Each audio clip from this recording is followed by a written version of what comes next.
آج شہادت علی ہے، ذرا کچھ عطا کیجیے۔ میں شہادت علی سے پہلے فضائل یا ان کی خصوصیات، اہل بیت کی کچھ خصوصیات میں نوٹ کر کے لایا ہوں، میں چاہ رہا ہوں وہ عرض کروں تاکہ پتہ چلے کہ حضرت علی رضی اللہ تعالیٰ عنہ جو اتنی عالی شان شخصیت کے مالک تھے اس کی وجہ کیا تھی۔ یہ جو اہل بیت اطہار ہوتے ہیں یہ امت کے ذہین ترین اور علم و حکمت سے پر افراد ہوتے ہیں، یہ بہت دور اندیش بصیرت کے مالک ہوتے ہیں اور ان کی نظریں قیامت کے دن تک وسیع ہوتی ہیں، دنیا کو یہ اپنا معیار نہیں بناتے،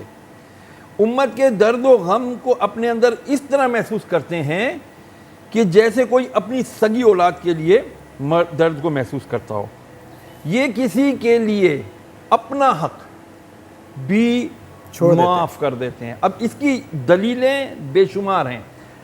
پھر ایک ان کی خصوصیت یہ ہوتی ہے کہ اگر کسی مظلوم کی داد رسی پر آتے ہیں تو اپنی ذات کا نقصان کر کے اس کی داد رسی کرتے ہیں، اپنی جان مال وقت سے مظلوم کے زخموں پر مرہم رکھتے ہیں،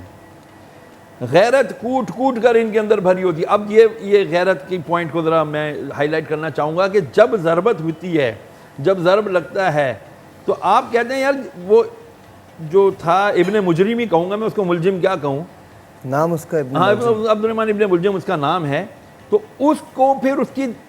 دیکھو اس کو کہیں جتنی اس نے مجھے تکلیف پہنچائی اس سے زیادہ اس کو تکلیف نہیں پہنچنی چاہیے، گھاؤ اتنا دینا جتنا مجھے دیا۔ ہاں اتنا